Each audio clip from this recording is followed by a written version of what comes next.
Looking at it with this distance now, and when I was in politics, certainly the NDIS stands out. About how polarised, how divisive and how destructive politics was becoming in our country as well as around the world. You know, the social media companies' debate is they are not publishers, they're more like a bookstore, and the people who are responsible for the publication are the authors of the content.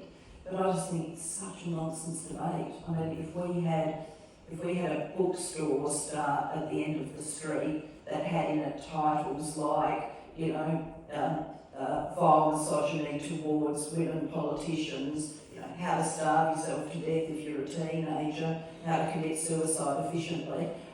If we had that bookstore at the end of the street, we'd all be there with placards saying, "We want this bookstore closed down." They used to say, you know, if you've got a big idea in the Australian Parliament that you want to foist on the Australian people, the place that's got to be tested is in the chamber, and it's a ruthless place, but that's where you get tested. You know, and I think if Paul Keating's here, he'd probably say the same thing.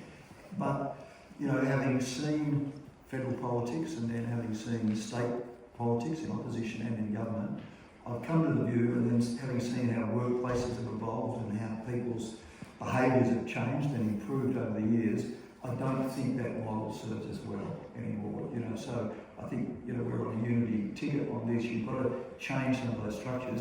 And was that if we want to solve some of the wicked policy problems of our time, such as inclusion, such as closing the gap, such as climate change, we're going to need more bipartisanship, not less.